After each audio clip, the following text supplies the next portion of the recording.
My dear Indians, a very good afternoon. This is Commander Sudhir Kumar on my channel Pulse Beat of India. Today, once again, I am taking up a very important topic which I have discussed in length earlier also. This is about NPAs, non-productive assets. Those have been created in Indian banks, in nationalized banks, that is PSBs, as well as in private banks.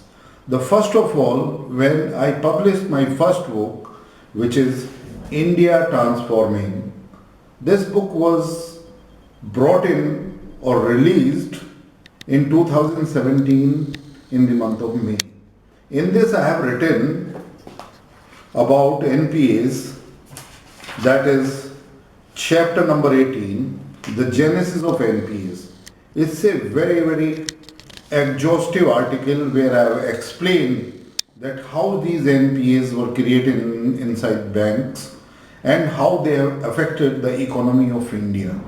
And here I would like to say the NPAs, though they were estimated near about 9 lakh crore to 12 lakh crores, but in my estimation, the effect of NPAs on Indian economy was nowhere less than 18 lakh crore to 20 lakh crore, and that I will be talking about it, though I have explained in my books.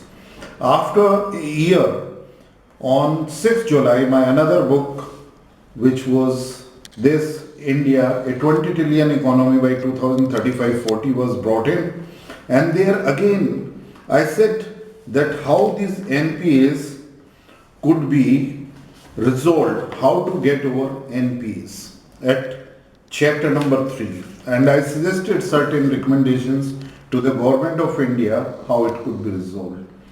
Let me first tell, when I have talked about the volume, that in my estimation, in my research work, in my research study, that I say it was worth near about 18 lakh crore to 20 lakh crore, and how we must get over this.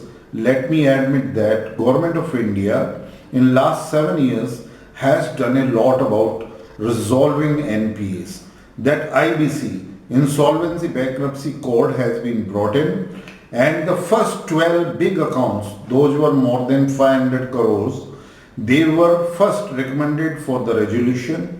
But here I would like to say this resolution process is not, I will not say 100% successful. Because what happens, the lenders have given huge amount of loans, which is ranging from 10,000 crores to near about 88,000 crores.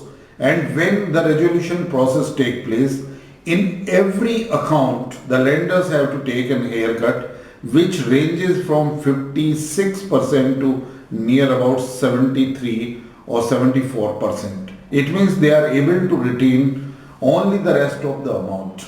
Now here, to make the bank's health in sound conditions, government has infused a lot of money, which is not less than near about 2.76 crores to 3 lakh crores over a period of time.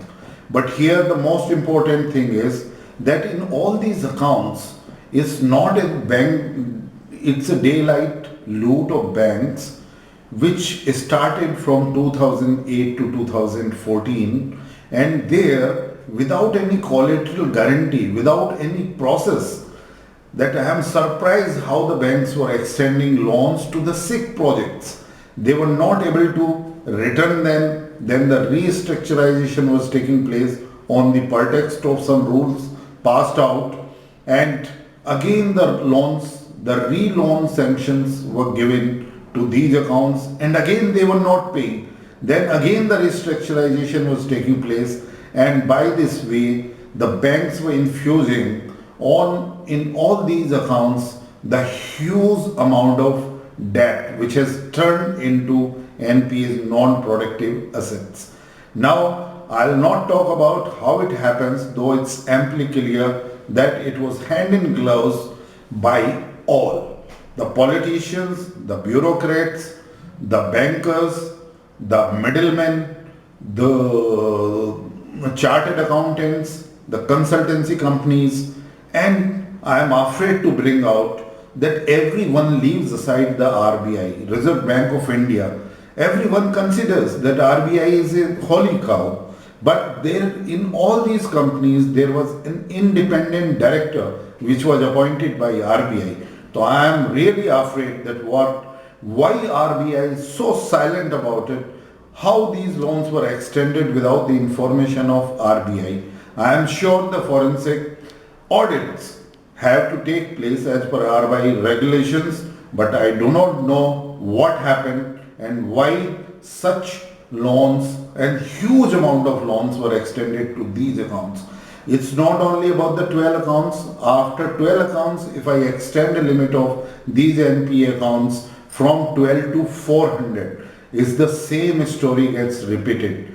And if this NPAs, maybe they were of the tune of from 9 lakh crore to 12 lakh crores. But why I say that the effect of Indian economy or the loss of Indian economy or the loss of taxpayers' money was of the order of 18 lakh crore to 20 lakh crores, because all these projects were not running. The people, those were running these accounts, the CEOs, chairman and the board of directors, they were siphoning the money out of these products, were creating their own family assets, and lot of corruption was there, lot of money laundering was there, and their own assets. All the stakeholders, those were borrowing this money, those were looting this money, they were creating assets in India, Benami assets, and everywhere the world over. And that's where what happens, it's not only the banks are losing whatever the interest has been incurred for a prolonged period, but now even the assets, those were under resolution and they were having a huge haircut. So that is also a loss. And then when the project for which the loans were extended, that project is not getting fulfilled, that project is nowhere at place, and the assets those were to be created by these bank loans, this is misutilized, and that is a sort of an multiplication of losses. And by virtue of that, I say these losses were not less than 18 to 20 lakh crore. It's a very pragmatic assessment by the research, extensive research which I have carried out. Maybe even it was more than that. And secondly, to come out of these NPAs, a hell of a time has taken place. Now, what I recommend now, although some necessary changes have been brought in IBC, but I feel if the accountability is not put, if the IPC sections are not invoked, all those stakeholders, those have looted this money of banks and those have not put this money back into their projects, and now these assets, when they are being sold, if the lenders are having a haircut, this loss needs to be accounted for. And I know that ED is going ahead, ED has attached the properties and some cases are being pursued, but still the mechanism is not there that how to put the responsibility on the people involved, and certainly they must be held accountable. They must be held by the law of the land, that who connived together, who has borrowed, who has looted this bank money, the taxpayers' money. And beside that, it's not only the resolution of assets, the accountability of people is the most important question today. Secondly, all these losses, how we are going to recover when any other new person who is buying these assets after IBC, they are not paying the amount which is outstanding against these assets. The assets, those have been, siphoned out and being created into family assets or family sort of trust, or the children's assets or the Benami properties. How they are to be brought in back is an important question.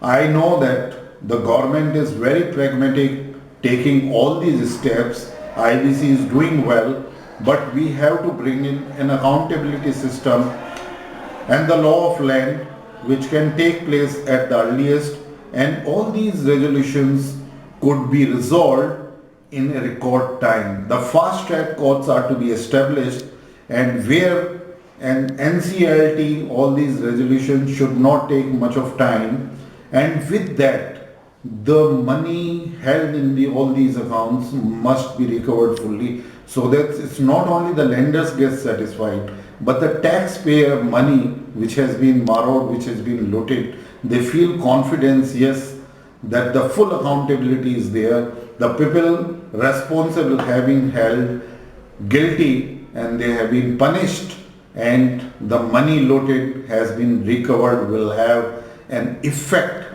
on the entire Indians population. With that, till I come up with the next topic, Jai Hind.